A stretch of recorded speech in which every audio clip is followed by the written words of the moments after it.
드림스탁 나우 시간으로 함께 넘어오셨습니다. 오늘 월요일은 이분과 함께 하도록 하겠습니다. 기업공시연구소의 변영인 대표입니다. 대표님 안녕하세요. 네, 반갑습니다. 네, 주말을 보내고 온 우리 국장은 오늘 어떤 모습을 보여줬나요? 전거래일 미국 증시가 이 조정을 받았음에도 불구하고 우리 증시는 오늘 양지수 모두 상승 마감을 했습니다. 전체 시장 종합 상황들 좀 보면 오늘 코스피가 0.71% 상승 마감을 했고요.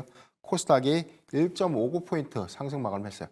지금 뭐 PPI 지수도 예상치를 상회했고, 그다음에 이번 주에는 미국 FOMC, 뭐 일본의 BOJ 기준금리에 관련된 이슈가 좀 많으면서 투자 심리가 좀 더 위축될 수 있다라는 우려감들이 좀 있었음에도 불구하고 비교적 양호한 흐름을 좀 보였다라고 좀 판단해봤습니다.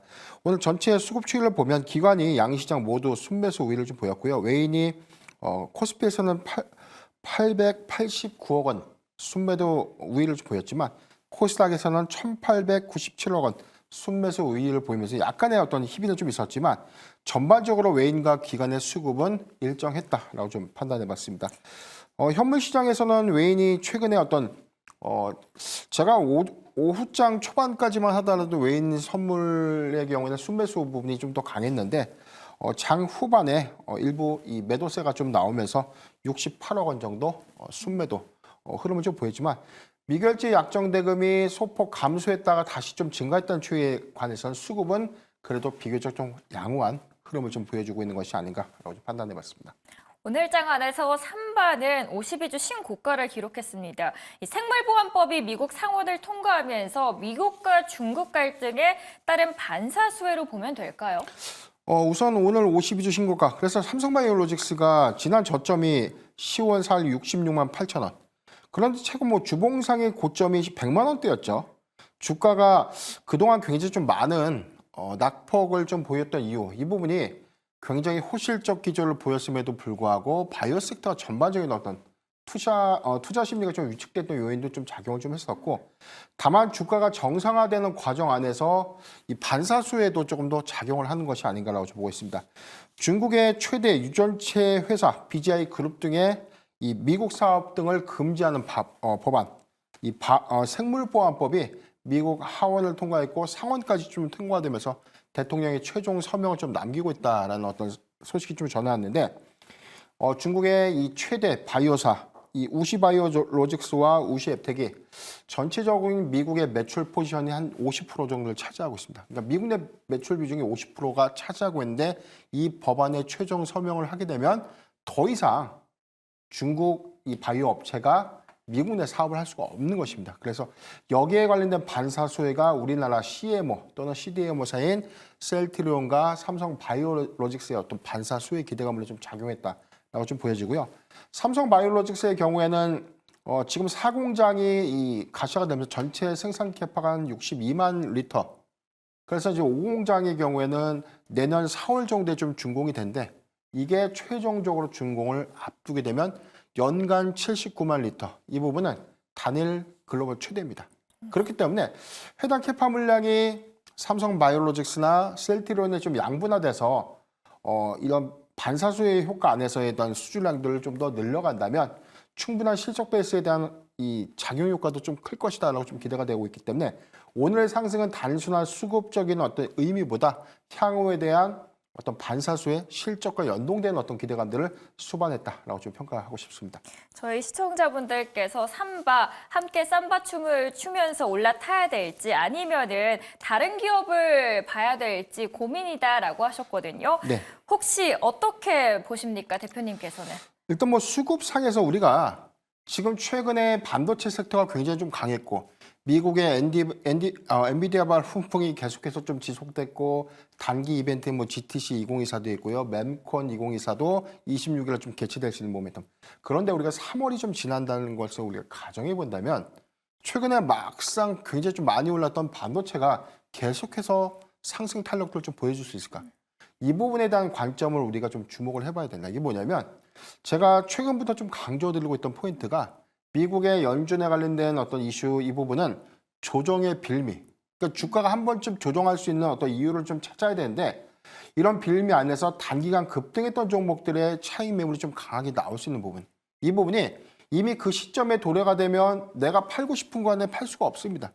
그렇기 때문에 점진적으로 지금 일부 횡보하는 구간의 비중을 일부 정도는 좀 줄여놓은 상태에서 다음 수급으로서 우리가 좀 수급이 굉장히 요즘 많이 유입되고 있는 뭐 전력기기, 조선주, 방산, 뭐 또는 제약바이오. 제약바이오의 경우에는 4월 바이오학회의 일정 모멘텀들도 이제 부각이 좀 되기 때문에 그렇죠. 지금 낙폭 조정을 받는 구간 안에서 바이오 섹터는 지금도 계속해서 좀 관심 가져도 괜찮다라고 좀 말씀드리고 싶고요. 삼성바이오로직스가 오늘 신고가 갱신하면서 88만 원대 주가 흐름 좀 보였지만 주봉 주가를 보면 2021년도 주가가 103만 4천 원. 평균적으로 보면 주가는 82만 원대 안착을 진작에 좀 했었어야 된다. 다만 이 시점이 60만 원대에 안착하고 70만 원 초반에서 오랜 기간 좀 횡보했다가 최근에 수급 유입 효과로 좀 작용을 했지만 전체적인 생산 공정도에 대한 캐파가 확장되고 외형이 확장되는 관점에서 보면 삼성바이오로직스는 지금부터 주가를 다시금 산정해야 되는 기준이 아닌가라고 보고 있습니다. 혹시 삼성바이오로직스 외에도 보시는 기업 있으실까요? 전체적으로 보면 저는 레고캠바이오를 좀 말씀드리고 싶은데요. 잠깐 좀 차트 좀 보도록 하겠습니다. 근데 레고캠바이오 같은 경우에는 최근 며칠 내려오고 있었는데 바이오가 전 무서운 게 접근하기가 바이오는 한 번 내려오면 크게 내려오잖아요. 네. 이 시점에서 들어가도 될지 고민이 되더라고요.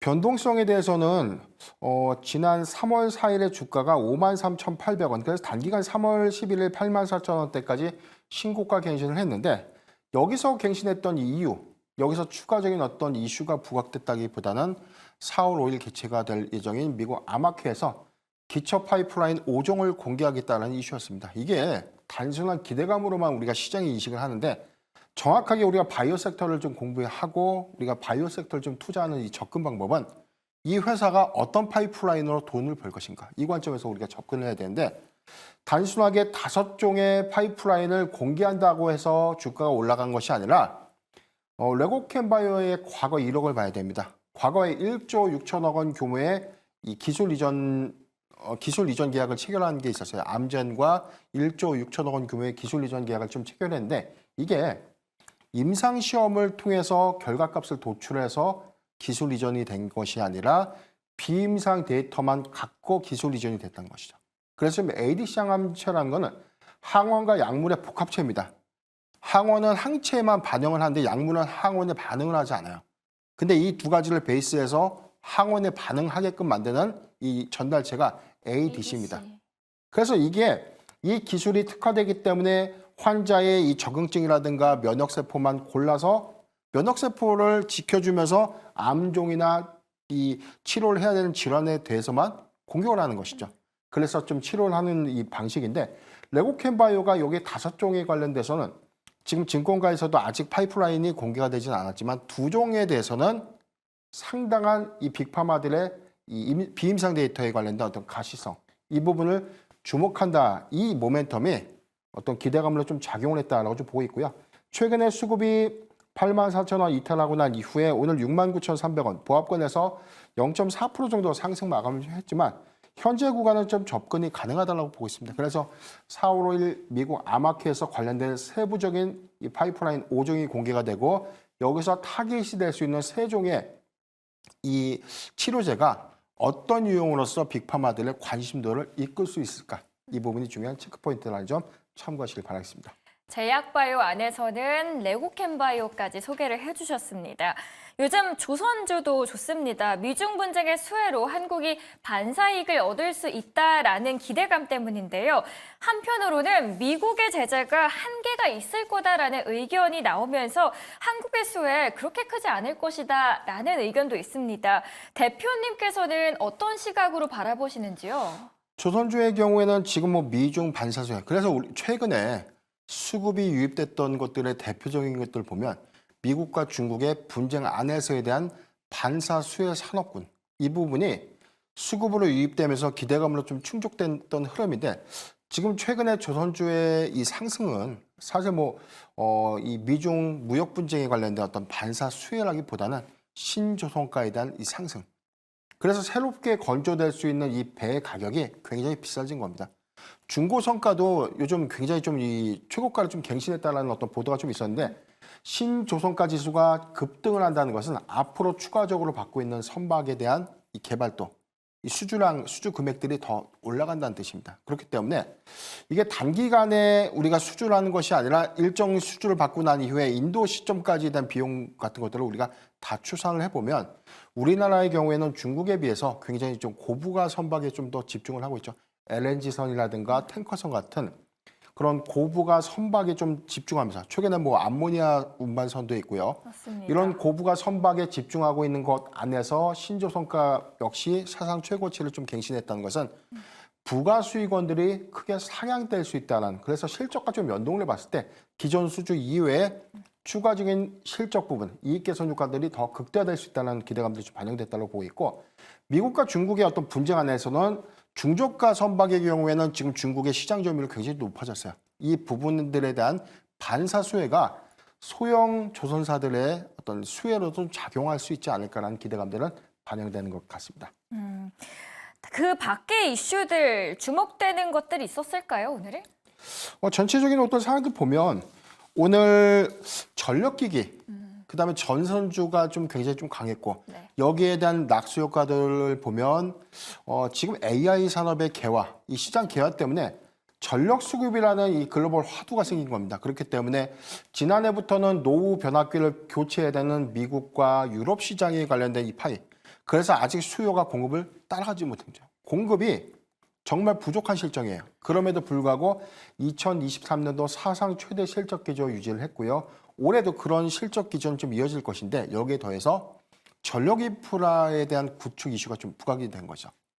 그래서 지금 전통적으로 이 전력 설비 업체들이 보수적인 어떤 투자 지침들이 좀 있었는데 올해부터 뭐 HD 현대일렉트릭의 경우에도 증설 투자를 좀 결정을 했고, 그래서 캐파를 늘리겠다라는 어떤 관점은 2024년도 이후에 수요, 그리고 2025년도까지 이어지는 글로벌 수요에 대응하겠다는 의미고요. 여기서 더해져서 최근에 구리 가격이 11개월 사상 최고가 갱신, 이 부분은 변압기의 대체적인 주 원재료, 구리 파일이라든가 전선주의 핵심인 이 구리, 이 부분은 가격 연동까지 더해진다면 판가에 대한 부분에 대한 메리트, 이 부분도 주시를 해보면 2024년도에 대한 실적 베이스도 굉장히 좀 양호하다라고 좀 판단해봤습니다. HD 현대일렉트릭 말씀을 해주셔서 찾아봤는데 이달 들어서만 18.97%나 껑충 튀었네요. 네네. 지금 뭐 전력기기 종목들 보면 어디가 더 이상 이제 끝인가, 굉장히 좀 많이 올랐기 때문에 두려워하시는데, 저는 지난주에 뭐 클로징 벨 시간에서도 강하게 좀 말씀을 드렸었고, 이게 뭐냐면 전력기기를 봤을 때 우리가 주가적인 측면에서 신고가 영역에 대해서 굉장히 좀 부담스러워합니다. 그러니 그렇게 접근하는 것이 아니라 실적과, 그래서 뭐 PR의 경우에도 뭐 동종업종 대비해서도 상당히 저평가됐던 효성중공업의 경우에는 지금도 저는 한 20% 정도의 추가 상승 여력은 남아있다고 좀 보고 있는 게 실적과 연동되는 부분들, 그리고 앞으로 AI 산업이라는 이 시장의 화두 안에서 전력 인프라에 대한 구축 이슈는 일회성으로 국한되는 게 아니라 중장기 플랜으로서 계속해서 늘려가야 되는 이슈이기 때문에 이런 부분들을 좀 우리가 주목해 본다면 단기 사업이 아니라 다소 좀 긴 호흡으로 볼 수 있는 산업이다. 이 점을 참고하시면 좋을 것 같습니다. 단순히 지금의 주가 위치를 보는 것이 아니라 중장기적인 산업이라는 관점에서 바라봐야 된다라고 말씀을 해주셨습니다. 엔젤 로보틱스 상장 흥행 기대감 속에서 로봇주들이 들썩이고 있는데요. 로봇 관련주의 투자 전략 어떻게 가져가면 될까요? 네, 로봇주의 경우에도 최근에 어떤 흐름들, 오늘 로봇주 전체적인 어떤 수급 흐름들 좀 보면 CS 2024 이후에 일부 차익 매물이 좀 강하게 나왔었고 한 2개월 정도는 주가가 좀 조정 양상에 좀 있었다가 그동안 주도주에 비해서는 굉장히 좀 소외가 좀 됐었어요. 그러다가 최근에 유한 로봇의 신규 상장 효과도 다소 좀 미비했는데 엔젤 로보틱스 웨어러블 로봇의 이 시장 상장에 대한 기대감들이 좀 시장의 화두가 좀 되고 있다. 전체 일반 공모 청약에 대한 이 청약 증거금이 9조 원 정도 몰렸는데 이게 뭐 두산 로보틱스와 좀 비할 것은 아니지만 준초급 로봇사들의 어떤 상장 기대감들은 26일 상장을 좀 앞두면서 로봇주 전반에 걸친 어떤 수급 유입이 가시화되지 않을까라고 좀 보고 있습니다. 전일 소식이 하나 있었는데 벤츠 공장에 휴머노이드 로봇을 도입한다. 그래서 미국의 앱트로닉이 이족 보행 로봇 아폴로입니다. 아폴로 로봇을 부품 공정도에 적용할 수 있는 계약을 체결했다라고 좀 밝혔는데 삼성전자가 올 초에 CES 2024에서 이야기한 부분이 있어요. 웨어러블 로봇을 상용화하겠다. 그런데 아직 제품 공개는 되어 있지는 않았는데 웨어러블 로봇을 의료용으로 접목시켜서 좀 상용화가 임박할 수 있는 엔젤 로보틱스 상용화 이후에 현재 레인보우 로보틱스의 주가 추이도 우리가 주시를 하면 좋겠다라고 보고 있는 게 29일 날 삼성전자의 부사장이 신규 산의사로 좀 선임이 되면서 삼성전자의 로봇 사업 전략이 가시화되는 것이 아닌가라는 어떤 이 관측이 좀 나오고 있고요. 전체적인 상황들 보면 로봇주가 조정을 좀 받았지만 뭐 LG전자도 그렇고 삼성전자도 그렇고 로봇 사업에 관련된 이 투자 비중이 굉장히 좀 확대되고 있는 이 부분은 하반기까지에 대한 투자 확대 또는 M&A 이슈 안에서 주목해볼 포인트다라고 좀 판단해봤습니다. 네, 오늘의 탑픽주는 로봇주 안에서 레인보우 로보틱스를 소개를 해주셨습니다. 사실 저번 주에 나오셨을 때 탑픽주를 소개를 해주시지 못하고 가셔서 매우 아쉬워하셨거든요. 왜냐하면 저번 주에 가져오신 탑픽주가 일주일 내내 너무 올랐기 때문인데 네. 오늘도 기대를 해보도록 하겠습니다. 미국 증시로 한번 넘어가 보도록 할 텐데요. 오늘장 흐름 보도록 하겠습니다. GTC를 앞두고 있는 만큼 미국장의 흐름 예의주시하고 있습니다. 일본 증시도 강했는데 그 영향을 받을지도 궁금하네요. 네, 지금 뭐 미국 증시 시총 양세를 보면 지금 다우존스가 0.4% 정도 하락했고요. S&P 500이 0.97포인트, 나스닥이 1.6% 상승하는 모습을 보여주고 있는데 지금 전일 올렸던 FOMC에 대한 시장 경계감들은 좀 다소 완화가 됐다고 보고 있습니다. 일본 증시가 오늘 굉장히 좀 강했습니다. 2.67포인트 상승을 했는데 BOJ에서 마이너스 금리 인상을 통해서 엔화 강세 기조로 반영될 수 있다는 어떤 기대감들이 증시 상승을 좀 이끌었고 이런 어떤 기대감들이 국내 증시에도 긍정적인 어떤 수급 유입으로 작용을 했고 오늘 미국 증시에도 영향으로 좀 작용하고 있지 않나라고 보고 있습니다. 다만 2월 CPI와 PPI가 시장의 전망치를 좀 상회했고 최근에 유가 기조도 배럴당 80달러를 좀 돌파를 했죠. 뭐 구리 가격도 사상 최고치, 11개월 사상 최고치인데 연중으로 따지면 지금 뭐 9,000달러가 좀 돌파가 가능한 시그널이기 때문에 원부자재 가격의 상승은 3월 PPI 지수와 연동돼서 인플레이션의 부담으로 좀 작용하지 않을까라는 우려감들 좀 있지만 시장은 그럼에도 불구하고 전반적인 어떤 금리 인하에 대한 어떤 이 시그널 이 부분에 대한 기대치를 좀 반영하고 있다고 보이고요. 이번 주에는 FOMC 회의도 좀 앞두고 있는데 여기 관련된 시장 관망 추이도 좀 있지만 단순하게 어떤 이 경기감 속에서 저는 어떤 수급 유입은 좀 축소될 수 있는 역량은 있지만 GTC 2024 관점에서는 반도체 섹터가 오늘 좀 강하게 이어지지 않을까라고 보고 있습니다. GTC 말씀을 해주셔서 질문이 있습니다. 내일 새벽 4시 반에 제가 나와서 이 GTC를 동시 통역을 할 예정이거든요. 어떤 걸 중점적으로 좀 보면 될까요, 대표님? 도와주십시오. 네, 지금 일단 관전 포인트의 경우에는 지금 전체 900개의 세션이 있고 여기서 250개의 신기술과 전시품을 공개하겠다라고 지금 얘기했죠. 그래서 삼성전자의 경우에는 여기서 12단짜리 HBM 반도체를 공개하겠다라고 좀 밝혔고 CXL D램에 대해서 성과 검증 결과를 발표하겠다라고 좀 밝힌 바 있었습니다. SK 하이닉스는 HBM 반도체 라인업을 공개하고요. 여기서 가장 시장의 큰 화두는 젠슨 황 CEO가 새로운 차세대 반도체를 과연 공개를 할 것인가. 그래서 이 모델명 B100, B100에 대한 모델을 과연 실제 시제품으로 좀 공개를 할 것인가. 이 부분이 시장의 화두로 좀 작용을 할 것이고 만약에 공개가 된다면 상세 스펙이 공개가 되고 여기서 어떤 기업들이 선점해서 이 칩을 공급할 수 있을까. 이 부분에 대한 어떤 기대감들은 추후 더 작용하지 않을까라고 좀 보고 있습니다. 다만 지금 매체의 경우에는 이 부분에 대한 공개가 안 될 수 있다는 이슈가 좀 있기는 해요. 지금 뭐 보도 매체의 경우에는 일단 영상으로만 좀 비교표로만 좀 나왔지만 실제 모델이 공개가 안 될 수도 있다라는 어떤 보도가 있었던 만큼 뭐 정확한 건 오늘 새벽 이후에 실질적인 어떤 신제품에 대한 공개 여부가 좀 중요하지 않나라고 좀 보고 있습니다. 맞습니다. B100 성능과 가격을 언급할 텐데 가성비가 예상보다 높게 나오는지가 아무래도 관건이 될 것 같습니다. 오늘 구글이 6% 넘게 상승을 하고 있습니다. 그 이유, 애플이 구글의 AI 제미나이 엔진을 아이폰에 탑재하기 위해서 논의 중이다. 그리고 만약에 이게 성사되면 정말 AI 산업을 뒤흔들 블록버스터 합의가 될 것이다라는 블룸버그의 보도가 있었기 네네. 때문인데요. 여기에 대해서 대표님 어떻게 보시나요? 그 파급력은? 이게 만약에 성사가 좀 될까? 과연 이 그동안의 자존심을 버리고 구글과 손을 좀 잡을까? 이게 저는 관건인데 지금 가능할 수도 있겠다라는 좀 생각을 해봤어요. 갤럭시 S24 모델의 경우에는 이 구글의 제미나이를 삼성전자가 좀 탑재를 하면서 이 구글과 동맹을 좀 더 강화하는 이 움직임 안에서 애플이 탑재를 검토하고 있다라면 구글 입장에서 말할 이유가 없죠.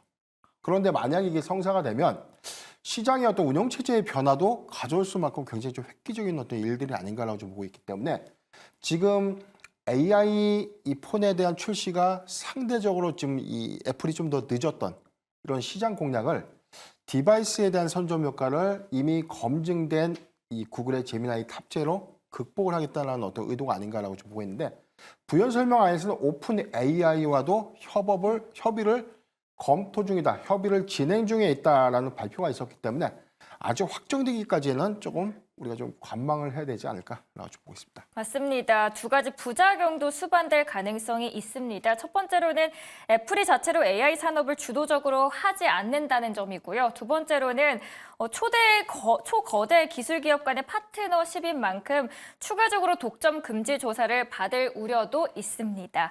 자, 이제 3월 FOMC 나타날 텐데 관전 포인트들 어떻게 될까요?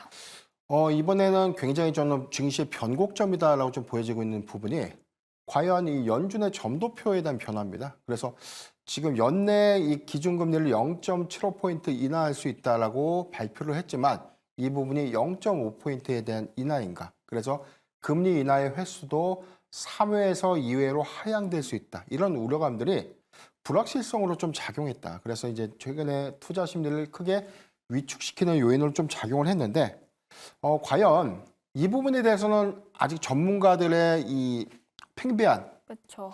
이, 이 결과에 대한 어떤 논란들이 좀 많기 때문에 저는 점도표의 변화는 없을 것 같지만 6월에 금리 인하의 경우에는 조금 보수적인 입장으로 좀 코멘트가 좀 나오지 않을까라고 보고 있습니다.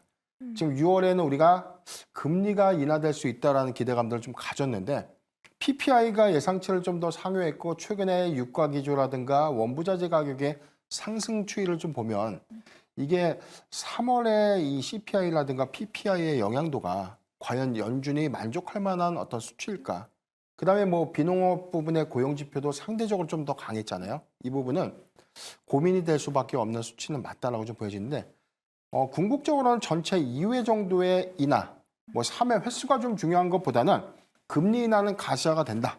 다만 이게 상반기에 못 일어날 가능성에 대해서 우리가 변동성에 유의를 할 필요는 있다라고 좀 판단해 봤습니다.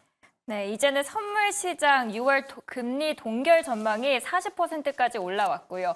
최초 금리 인하 시점도 7월로 밀린 상황입니다.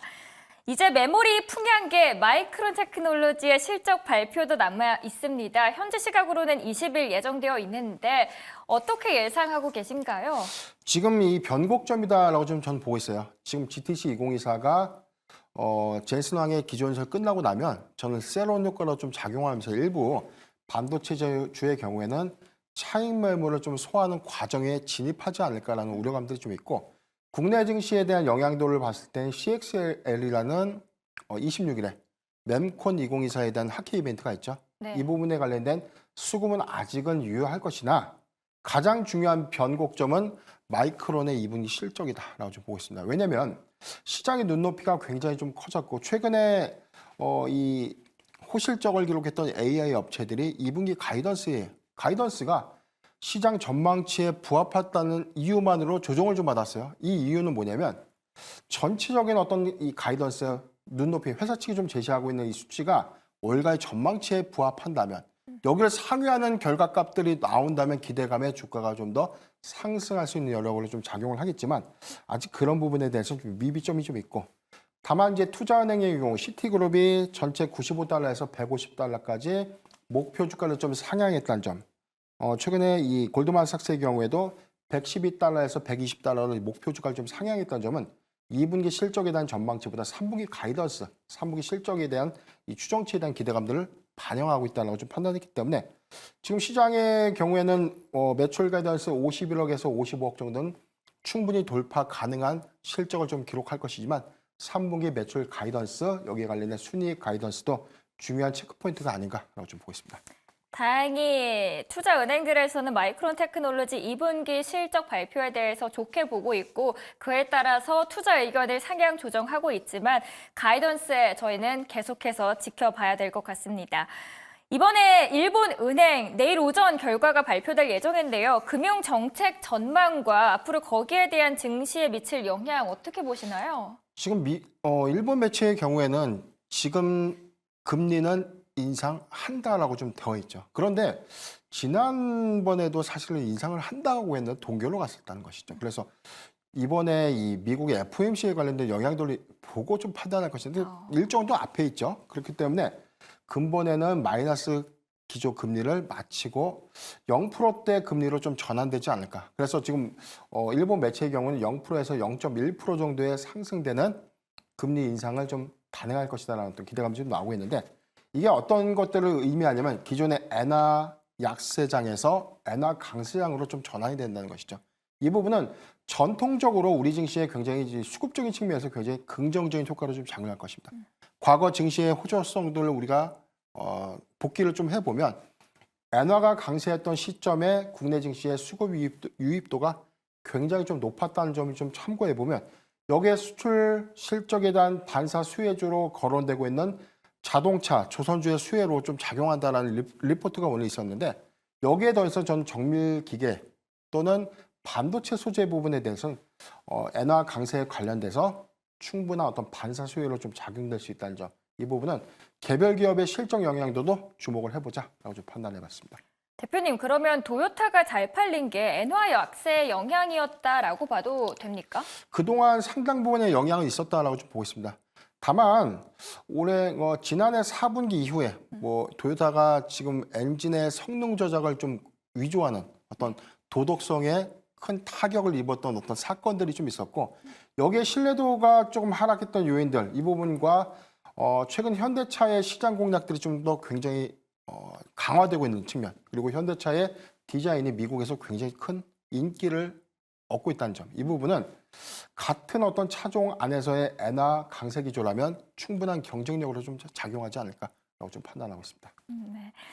오늘 국내 증시부터 미국 증시까지 함께 전체적인 정리해 주셨습니다. 오늘 함께 해주신 변영인 대표님 오늘 이만 보내드리도록 하겠습니다. 수고하셨습니다.